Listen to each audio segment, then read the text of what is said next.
Hello everyone, my name is Alan Gwynn and I'm a consultant with the Gwynn Consultancy Group based here in Bristol. We're happy you're watching the show and hope that you'll be able to learn from some of the things that we discuss. Let me also say that if you have questions, comments, or just need more information about anything we discuss on the show, call me at 800-335-9269 or email me at agwynn@thegwynnconsultancygroup.com. We'll be happy to answer your questions or send you a copy of the show for you to review. You can also watch copies of our shows on YouTube on the BTN site. Today we want to discuss a few of the major business concerns we've heard about from business owners across the country. Of course, there are as many different concerns as there are businesses, but it's been our experience that many seem to be falling into three different but distinct categories. The first is how to plan for an uncertain future in your business and simply not knowing what the best course of action to take might be.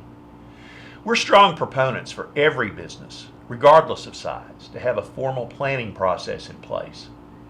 I've seen over and over and over that when a situation becomes more and more difficult for a small business owner, he or she will turn back to the planning process to see what the next steps in the business evolutionary process must be.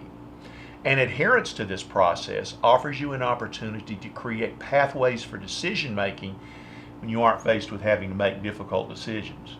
It also helps you to rationalize some of those immensely difficult decisions that you must make at some point in your business ownership. Now, if you've had an opportunity to think through the operations of the business at a time less stressful and less challenging as an owner, you'll make better decisions and create better opportunities for yourself, your employees, your family, and your business. No one makes great decisions under tremendous pressure. And although the decisions you make may seem in retrospect to have been correct, you'll only be happier if you have the time and inclination to think your planning process through. The planning process also allows for you to not only plan for what you believe the business needs currently and in the future, but also to leave behind a written record of your wishes in direction of the business should anything happen to you. Second is the fact that the business owner doesn't feel as though he or she really owns the business they're running. Whether or not it was planned or an unintended consequence when President Obama told business owners that if they owned a business, they didn't really build that, someone else built it, the quote that was widely quoted in the news media created an immediate ripple effect throughout small business.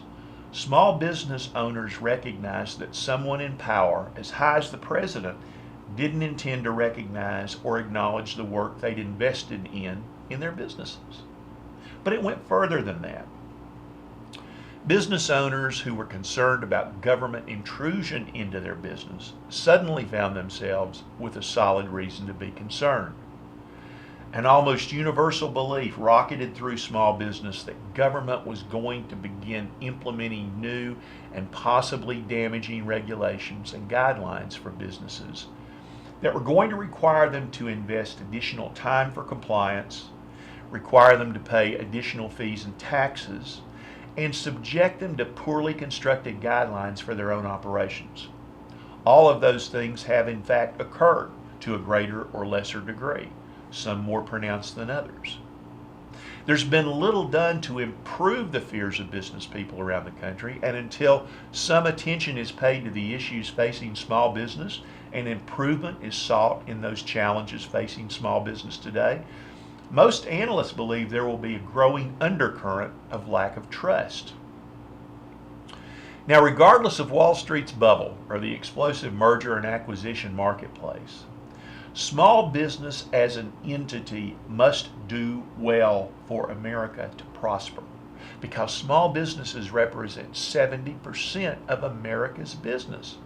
So a lack of trust of those participating in this venture will continue to plague whatever recovery business as a whole is making.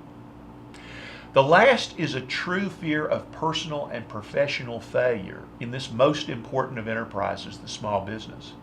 Nobody likes to fail, especially in something that you become fully invested in building and protecting.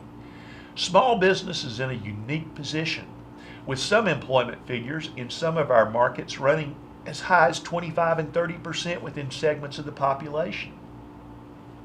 Your opportunity as a small business owner is now open to find great, well-qualified, competent workers that will be engaged in business building and will become committed, even without any type of equity ownership, to build and grow your business.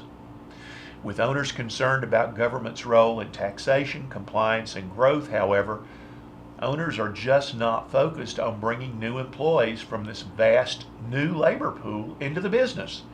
So more and more of these well-trained potential employees who could help teach younger employees about qualities of work and could set examples of great customer service or support may simply fall into the well of despair and lack of work. Let's hope not. And let's hope that, as many business owners tell us, failure is just not an option.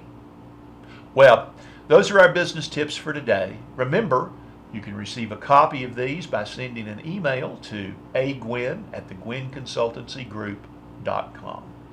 I'll be happy to send you what we've highlighted in today's show, or feel free to call or text me at 800-335-9269.